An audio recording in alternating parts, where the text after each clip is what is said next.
Hey, what's going on? You're tapped in. It's your host, Joe Teel. This is another 180 Creator interview. And like always, I got another great guest, Craig Campbell. What's going on, man? Hey, what's going on? I'm just going to drop the silent on here. I should have done it while we were sitting here talking, but I was too excited. You're good. So you are in the fighting world. You've kind of done it all, it seems like now, huh? Yeah. As far as fighting, I've actually I've done everything but manage, I guess, although I technically do that as a coach. Yeah. I technically do that, but I haven't given myself that title. Yeah. And so managing, you would just be over the fighter. Yeah, usually manager's kind of a sketch position anyway, so that's why I haven't even been involved. But yeah, I've promoted, I've matchmaked, I've coached, I've fought, I've cornered, I've done everything in the fight game. Yeah. That's what's up. So when did you get into, what was it MMA that started you, or did you box or? Oh, no.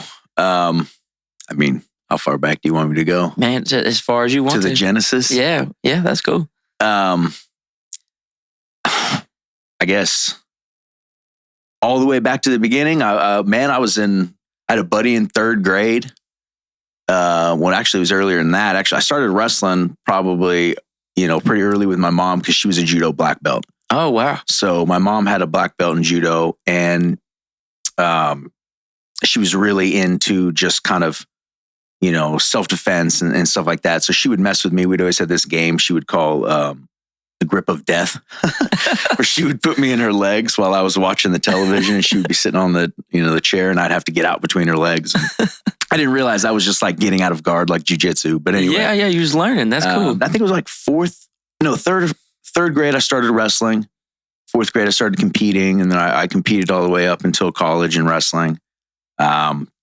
Started some karate after wrestling, just because I was like always interested in like samurai culture and just the idea of being a warrior, kind of dedicating one, your life to one thing.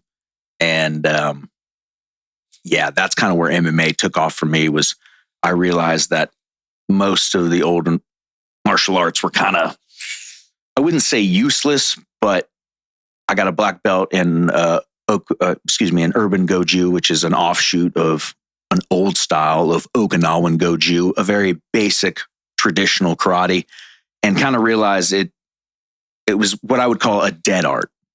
Has useful parts. It's not living anymore. And so it just wasn't quite as interesting to me. And especially with the prevalence of MMA, this was, I went to high school in 98 to 2003, 99 to 2003. So, the UFC's just blowing up. You're starting to see pay-per-views. I went to high school in Europe for a couple of years. So I got to see high school in Europe. Oh, wow. Yeah. My dad was in the military. So so you moved around. Yeah. Tons of moving around. Where in Europe did you go? Well, I was originally born in Germany when my dad was stationed there. And then we moved back to the States. I don't remember any of that. Although apparently I was fluent in German. I don't remember any of that German, but other than... So you were fluent, but don't my remember mom it. tells me. Yeah. My mom will talk me up, but I don't remember it at all. But my dad was stationed in Belgium. Ah, cool. So we lived in a Shape, which is, it's kind of outside of a town called Mons, Belgium.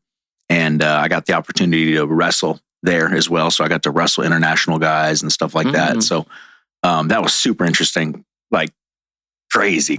Like going downtown when you're 14 years old and they're just like, you want a fish bowl of liquor? And you're like, am I allowed to have this? And they're like, we don't care. Yeah, we don't care. And I was like, hell yeah. Yeah. And I came back here and they're like, you can't have that, but check out chicks and sex and everything's different. It's like what they sell you is different. You know what I mean? It's kind of crazy. Did you spend more time away from the United States when you were growing up, or was it more time? No. I'd say just a little portion. Yeah. Just a 2-year period. Okay, 2-year period. Yeah. Still culture shock though, definitely, huh? For sure. Yeah. For sure. It was a big difference coming back. Absolutely. Yeah.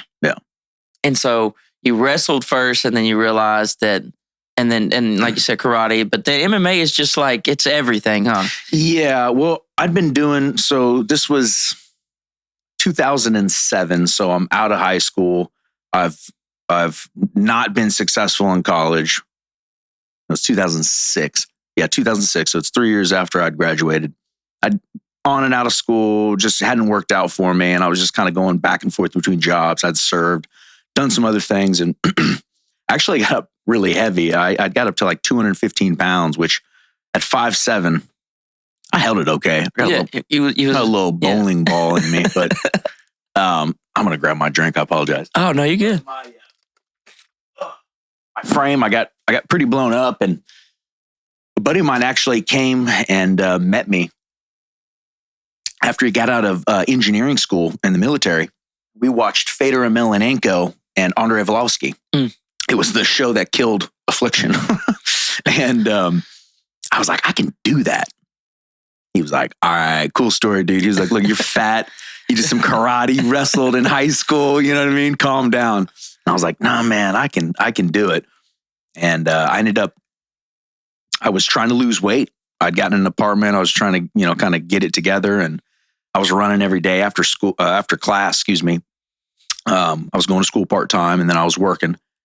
And I went by this MMA gym. I see these guys grappling. I'd be like, look at these goofy dudes in here. I thought I was like, I was a good wrestler in high school. I thought, whatever these guys are doing in here. And finally one day, I don't know why I stopped in. I think every time I, ran by, there they were. And I stopped in, and that was the start of a lot of things. I met the guy that I started my gym with here in Texarkana. Was that here, or where was that? No, that was in Joplin, Missouri, actually. Joplin, Missouri. Okay. Yeah, don't ask me how I got there. That's a whole nother story. Yeah, so how did you end up here? Texarkana of all places. Well, let me preface by saying Texarkana is my home now. So I've lived here the longest I've ever lived anywhere. Right. And I really intend on staying here for a long time. A lot of people who are from here are like, man, I hate it here. I want to go somewhere else. But remember, there's a pile of shit everywhere. Everywhere, yeah, definitely. So you can find it. You can find it. And there's good stuff everywhere too. So, I enjoy Texarkana. But that said, I came here originally. I was selling. This story is okay. I'm going to give you a quick, we're going to go back. We're going to go in reverse. Because this is going to sound like I'm making stuff up if I don't go back in my own timeline here. So I'm in Joplin, Missouri. I have my first fight, 2008, 2009. And then I'm training. I have a few fights, and I have my first daughter.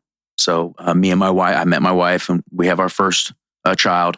I then get a little bit more committed to a job, factory job. First time I ever get laid off. I get laid off because I work too hard. I pissed the old ladies off on the line, so they just that had to been it, huh? Jibber jabbing me. Oh, I mean, it was the hardest I'd worked. I was, I was going at it. Had a kid. I knew what I did. I'd moved the line a little too quick. So you really was overworking them. Yeah, no. Oh, yeah, I was taking pre-workout. I thought you were joking. I was taking pre-workout. Pre-workout and going to work is crazy. Yeah, that's wild. Well, because I was trying to, cut weight and do things for fighting. And I was on another, man, no, I've never been. No, you had the line pushing. Oh, yeah. They were like, man, the hell with this guy. They got my ass fired.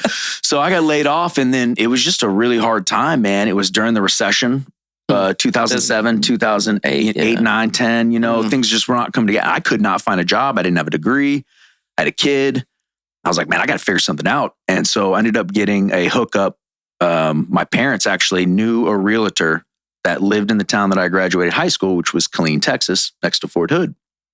And so they're like, hey, if you can come down here, you can stay with us until you can, figure this out. But they need somebody now. And the way her agency was set up, I wasn't like a traditional real estate agent. I was part of a team.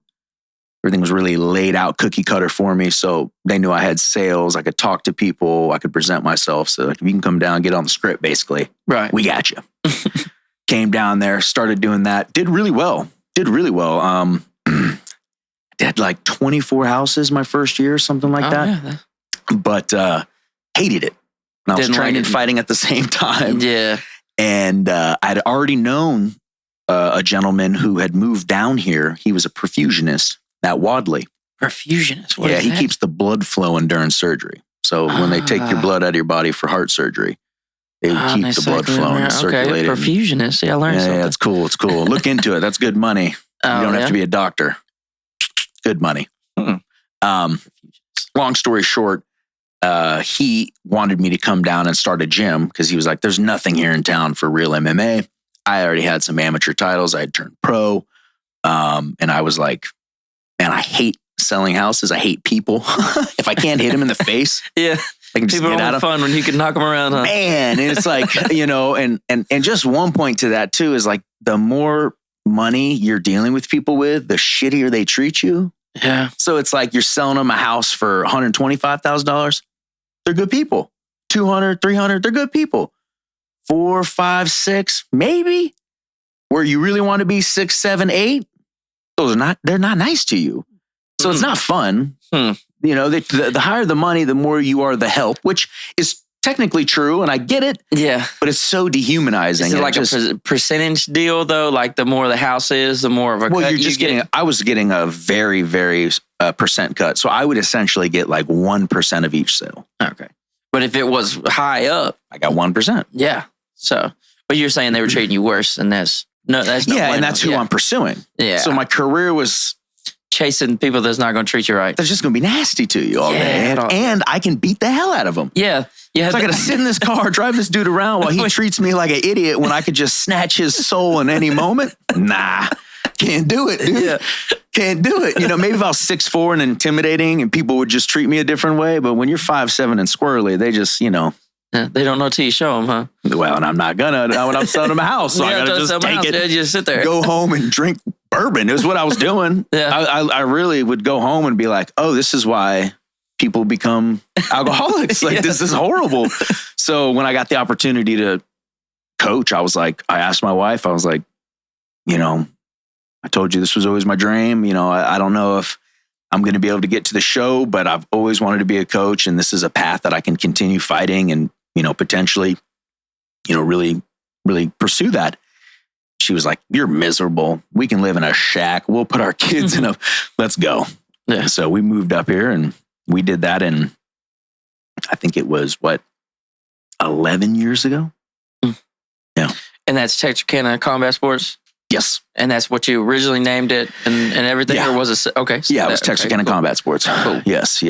And so what has it grown into now? Let's go back. Let me not get ahead. What was it at the beginning? Yeah, let's do that. Well, I mean, at the beginning, we were like a small spot. I mean, literally the mats were as big as this room. And we were in front of a gym called E-Fitness, which was on Texas Boulevard. E-Fitness. Right off of Jefferson. Texas Boulevard off of Jefferson. Okay, yeah. Okay, I'm talking about. So State Line, because we're off Jefferson now. So State Line, and it was right there. You know how you have one rent-a-center? You know where the second rent-a-center was? Yeah. Okay. Yeah, there. Okay. That's how I always tell people. Yeah. You know where the second rent-a-center was? Yeah. That's where we were at. Okay, I'm with you. And we were there before the church put in that corner. We were there before a lot of stuff. The only other thing that I really remember being over there was the seamstress. Okay. In the corner shop there. Anyway, we were in the front, and then that expanded out as we grew. And then I can't remember. I think it was. I mean, we've been in that building the longest, but I think it was about 6 or 7 years ago we moved into 4017 Jefferson. Mm-hmm. Which is the corner of an old supermarket. Yeah, I've seen that one. It looks like it's pretty big, huh? It is. It's very big. Yeah. Yeah, it's very big. And we've been there since.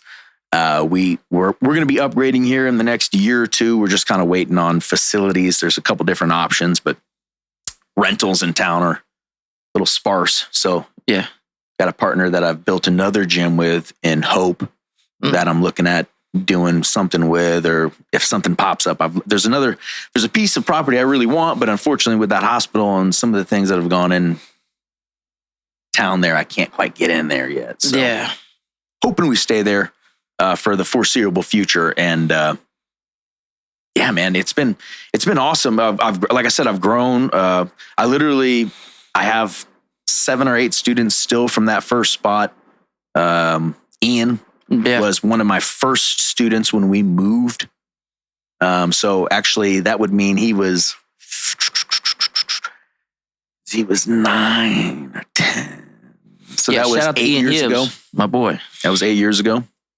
So 8 years.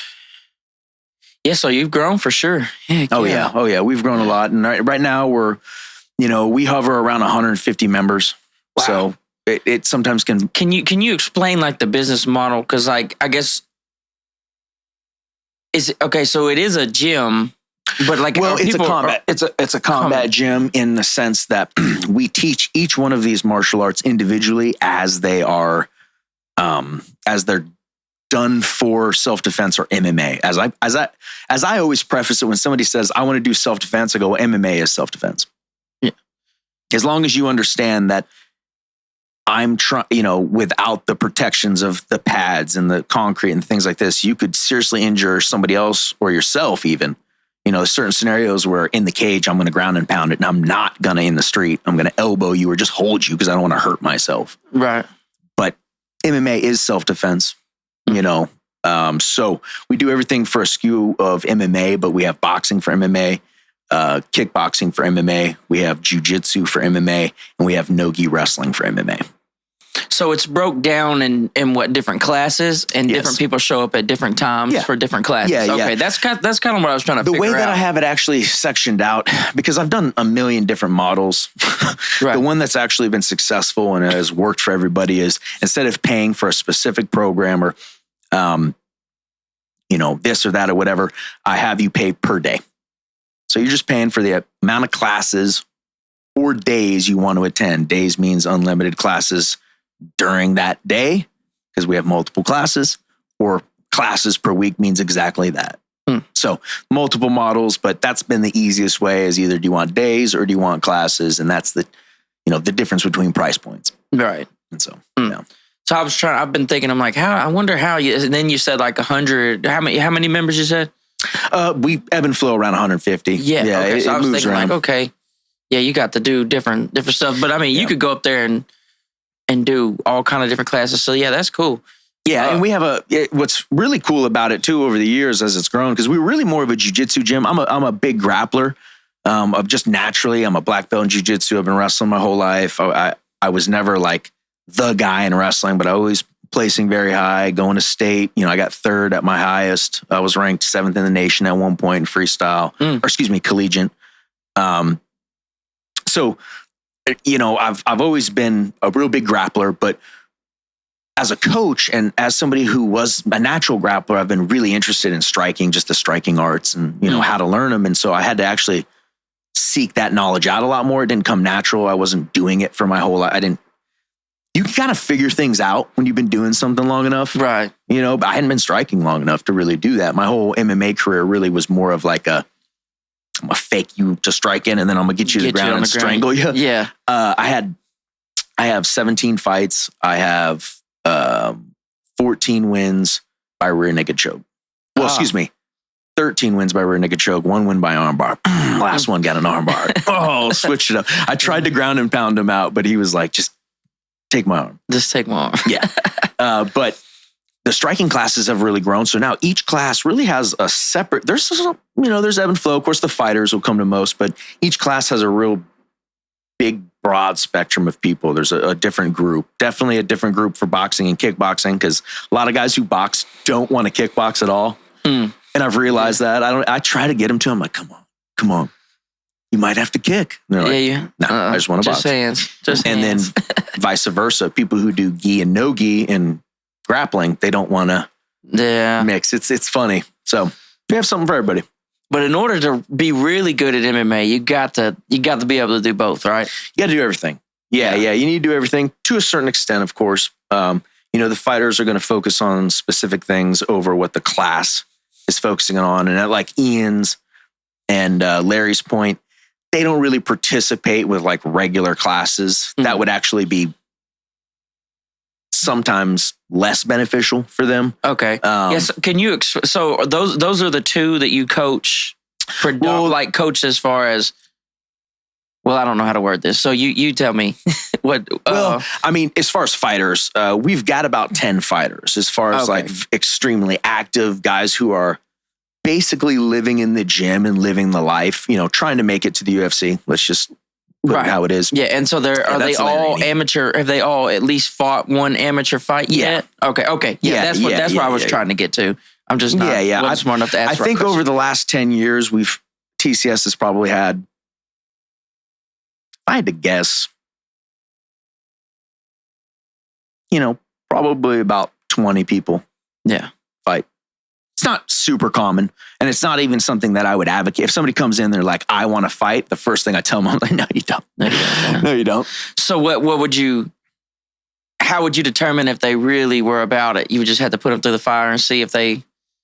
Yeah, there's multiple ways that you can do it. I mean, you obviously want to start off with the least damaging. So you're not trying to like hurt somebody. You're not trying to... You don't even want to damage their ego. I mean, the whole goal is when somebody comes into the gym, especially when they say, I want to be a fighter, my goal is to show them that they don't want to be, but I'm not just going to be a jerk. It's kind of like a slow ease into like, okay, here's what a fight camp is. I don't think that's what you really want to do with your life. And if you say you do, if you're watching me and you're like, I want to be in a fight camp, you come on down.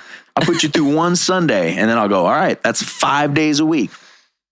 So a lot of times, you can deter guys just with the simple, the overload of work, the volume.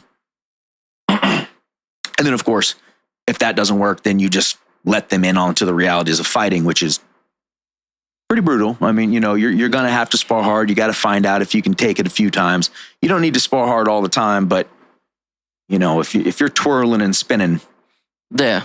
But you don't need to find out. You don't want to be a fighter in the ring, huh? Like at a show, like in the octagon, huh? A lot of guys do. Dude, they do find that out. Yeah, a lot of guys do. I don't want to coach them that way. Yeah. But I've still coached guys who have, and they were prepared mentally and physically, at least to the best of our abilities to get them in there. But I mean, everybody reacts to those lights a little bit different. You know what I mean? So it just is what it is.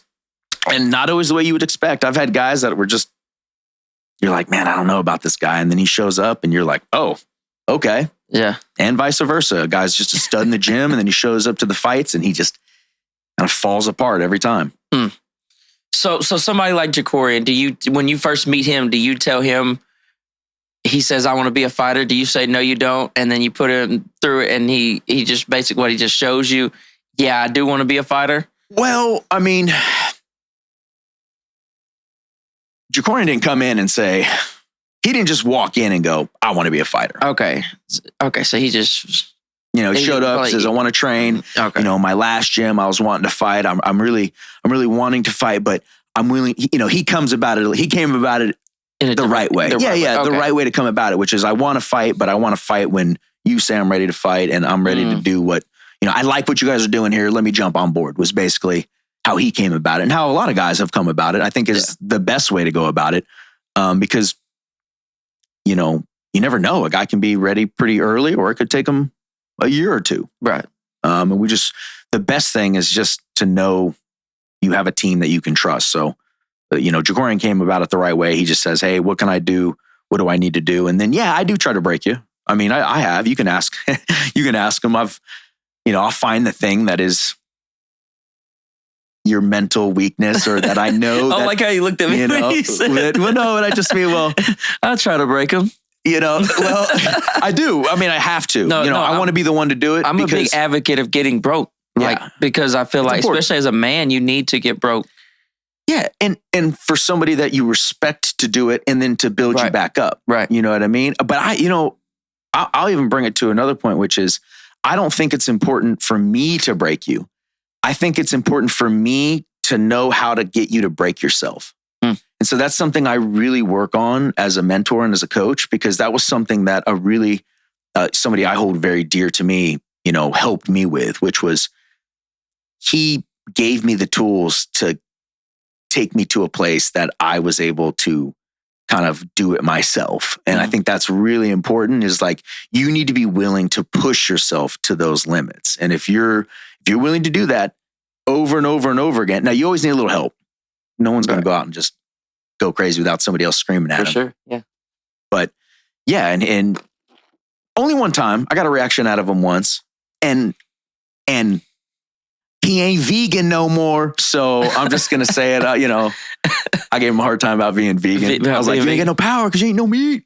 And he was like, he like lost his cool. But he used those, he didn't lose his cool. He used his mental energy, and it got him through the rest of that workout because I knew that would push his button. But man, I don't push his buttons anymore, man. Yeah. He's kind of scary. Kind of steak and eggs. Yeah. One of these guys is bringing up some farm eggs. I was like, what are you guys giving him, man? Leave him alone. That's some brown eggs. I don't need to be sparring him no more.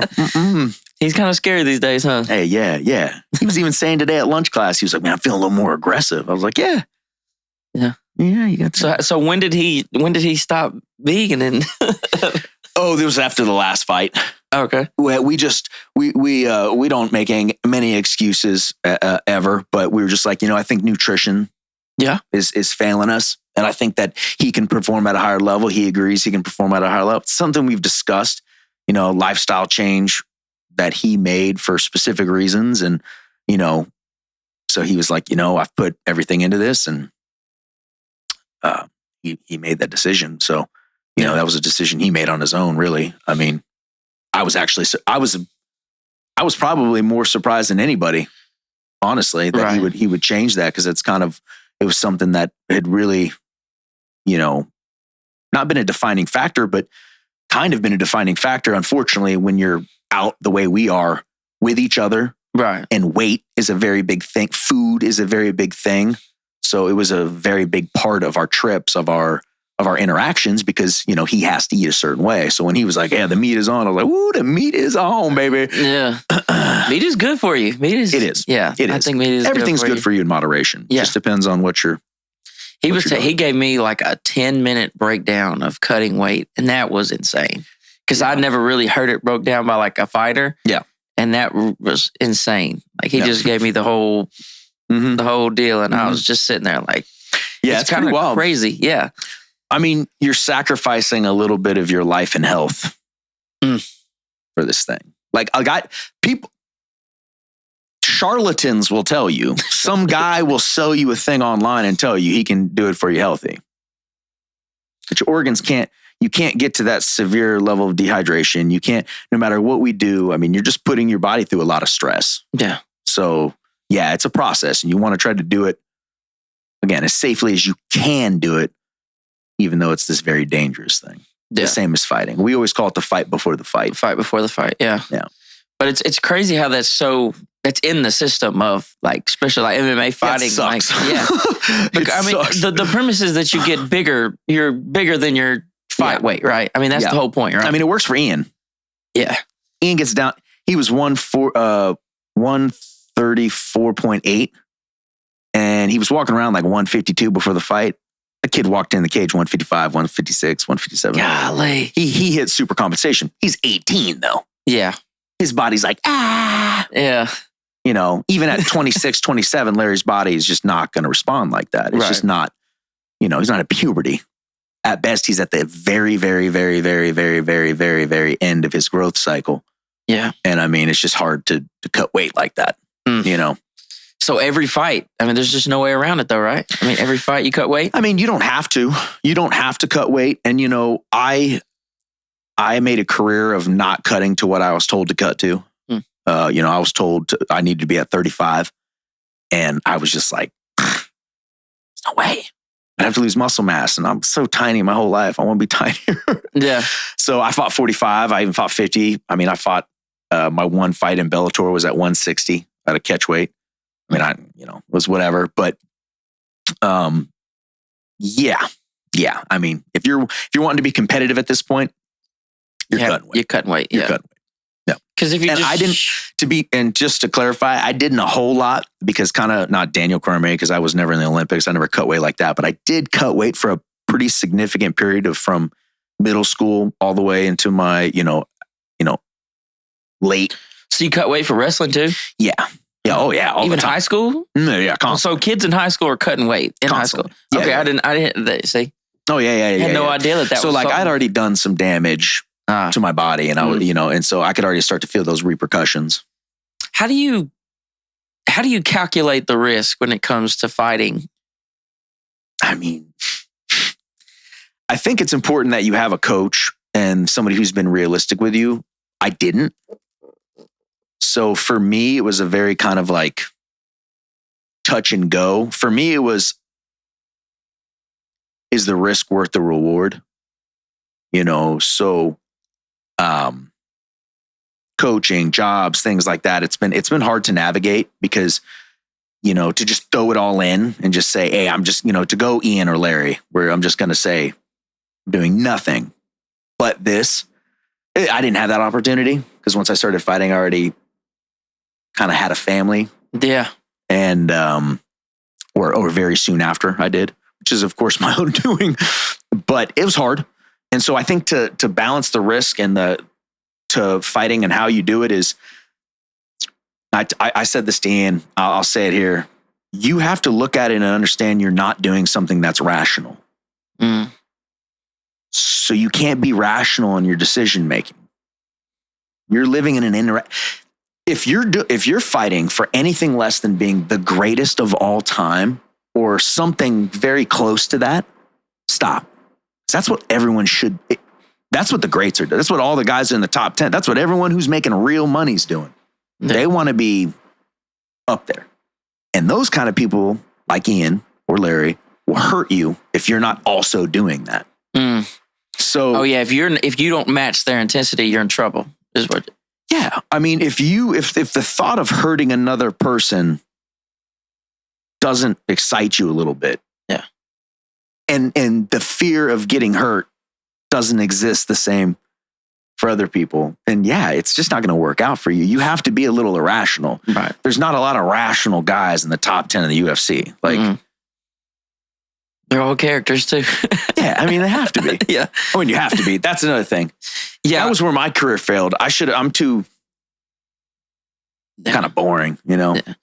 So you're saying you have to kind of create this character, not necessarily WWE it, but kind of sort of. Depends. I mean, if you're kind of like I am, which is not really, I can hold a conversation, it's whatever, but in interviews, I'm not going to be over the top, like. You only have so much time on camera. Right. That's seen by thousands, regardless of what people think. How you act day to day is seen by a couple people. Doesn't really matter in the broad scale of how you're sold to a nation on a pay-per-view. Right.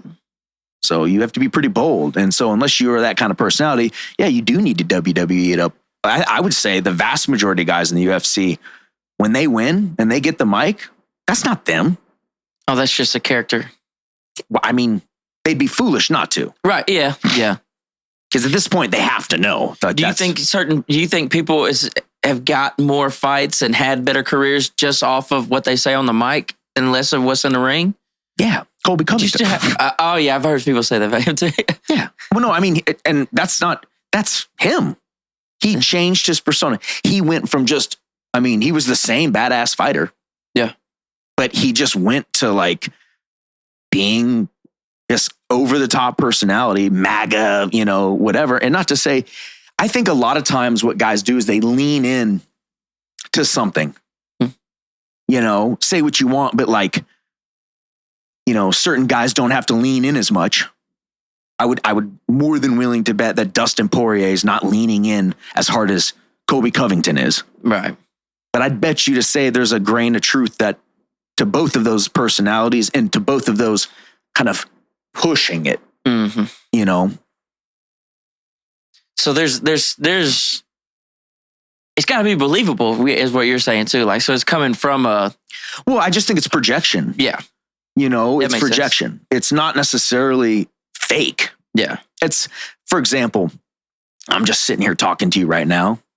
I'm not putting on my commentary voice or I'm not like projecting my voice in a way. That's a simple, but when I call peak fighting, I call it in a different voice. I literally like push it from my chest and make my voice sound different. Yeah. And it's like the same thing. It's like when you're in front of a lot of people, you're just going to be a little bit more the thing that sells. Yeah. Definitely. And I'm not trying to, I want to sell Texarkana Combat Sports. I want to sell my guys, but I don't need to sell my voice right now. Yeah. But if I'm welcome to PFC, Peak Fighting Championships, my name is Craig Campbell. And sitting next to me today, I'll do that for 8 hours if I need to. Yeah. Very over the top, because I'm the little host clown. Yeah. But I think that's the same thing. Yeah, that makes sense. Yeah. I like I'm just now getting into the UFC. Like I've like watched it a little bit throughout the years, but like just recently been really paying attention to it. Yeah. I listen to hours of Joe Rogan just because he's Joe Rogan? Yeah, Joe Rogan.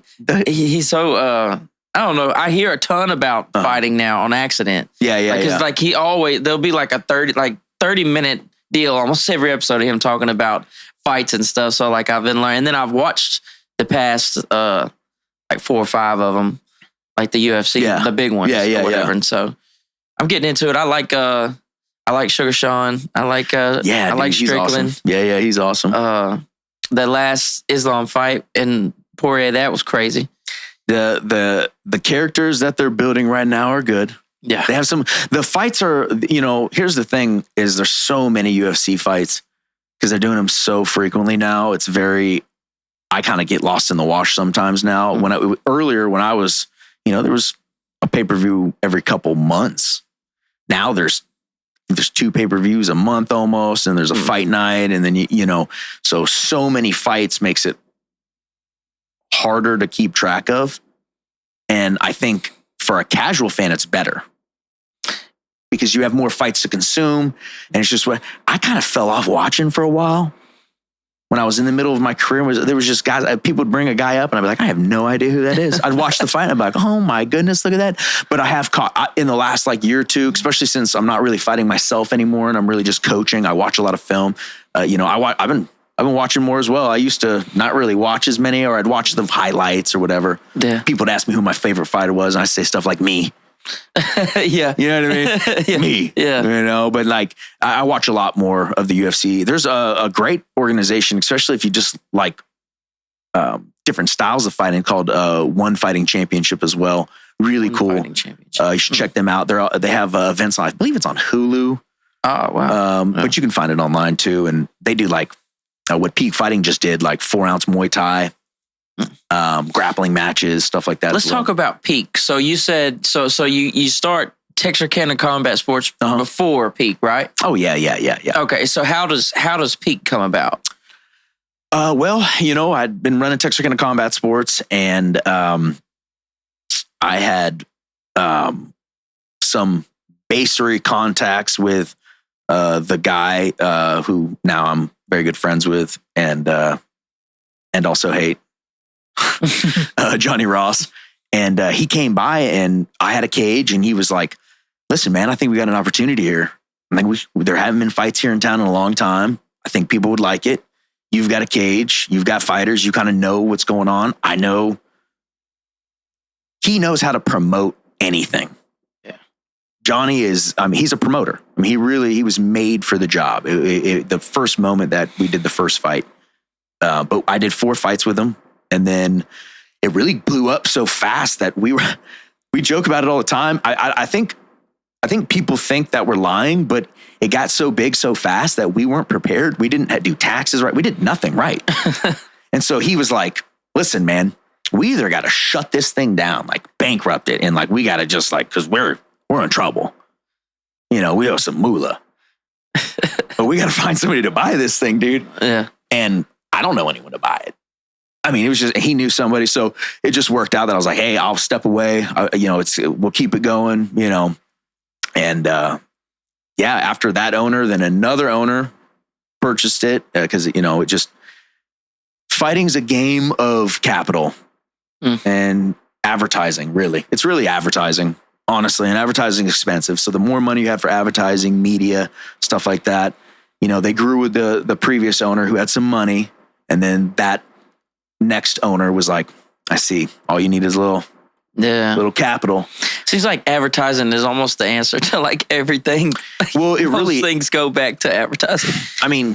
How much can you throw it into people's face? How much do they have to hear it? I think everyone listening to this, if they're my age, which is 39 or 29, can go, O'Reilly's. Yeah. Auto parts, like everybody. Ow. Right? It's ingrained into us. Yeah. So like, yeah, man, advertising, but it's expensive. Mm-hmm. And around here, it's crazy expensive for no reason. Like, this is Dallas. Yeah. Shreveport, basically. They got Shreveport money. Yeah, Shreveport money. Texarkana.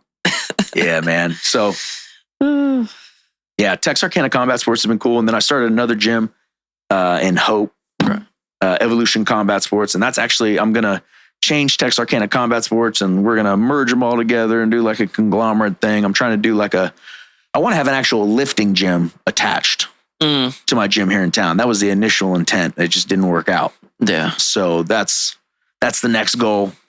And then really, man, after that, it's just focusing on the fighters, trying to grow them. Ian's really on the come up. Larry's on the come up. I like it. Yeah. Yeah.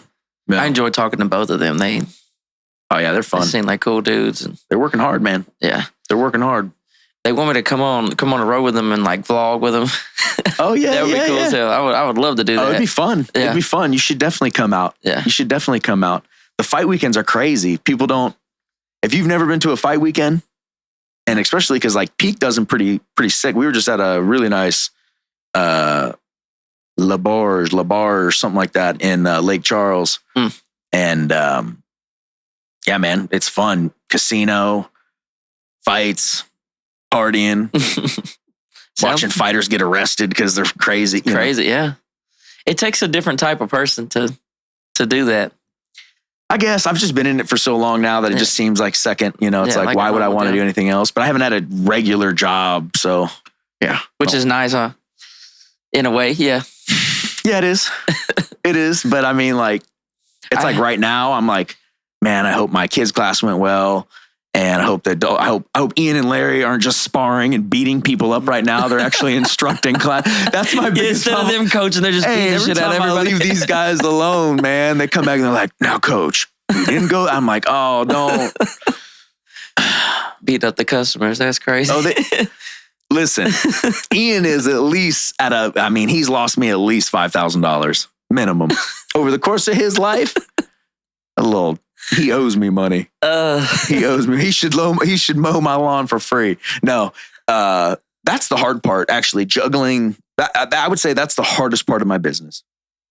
Is pursuing my passion with the fighters, but being realistic on how to monetize it with people. And I don't like to say regular people because that just is like just with people. Right. People don't. Everyone has a different what they're trying to do in their life and how much they can commit to this thing that is very crazy. And not everyone wants to get hit in the face. That's fine. Sparring is not required at my gym. We might spar on a Wednesday night. The whole class might spar. 6 people might be on the heavy bags. Because I'm going to say before we even start, hey, and so with the other guys, if you don't want to spar, jump on a bag because now we're going to do the conditioning of a fight. So we're at least going to get the work in, but that took some time because, young fighter Craig wanted to just like make everybody fight. Yeah. Well, this is the way to do it. This is the path to becoming better. And it's like, chill, bro. For you it was, but this guy's got a life.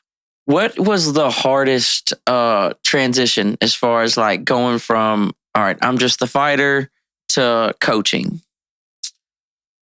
Just not participating in every session. Oh, yeah. Because that's my addiction, is the actual working out portion of it. And you need to in certain scenarios. I would say in grappling, it's more acceptable and easier to like coach and participate. But in striking, you really need to be on the outside and be seeing what they're doing, not taking advantage of it all the time. If no one's taking advantage of it, there's of course a time and a place. Like I'm probably and I would hope that I'm probably one of the only guys that give Ian and Larry a hard time. That's far and fewer between now. And those opportunities, they shore that up, but it just depends. Yeah. It just depends. You wouldn't want to be the coach and punching people in the head because they're not putting their hands up. See? Right. Well, and again, then it depends as well. Like at what level, because with the kids class, we have the noodles. Oh, yeah. So I'll smack everyone with a noodle. Yeah. I'll get you with a noodle. Yeah. But yeah, it all just weaving that together has been the hardest part. And then just kind of getting into a culture of the fighters understanding that those people are necessary and really actually probably the bulk of your training partners are those people who 80% of them are never going to step in a competition ring. Not jujitsu, not fighting, not anything. They're probably never going to even use any of these skills in the real world. Hopefully. Our goal is not for anyone to use any of these skills. That's the hardest part for fighters and myself. So that was the hardest part, really, is like wrapping my head around the reality of what I'm selling and what I was doing were different. That makes sense. Yeah. How important do you think it would be for, like you mentioned, a kids class? Like, how highly would you recommend kids getting into MMA, like early? Well, I think it depends. I would say I wouldn't have my child involved in MMA early. Well, yeah.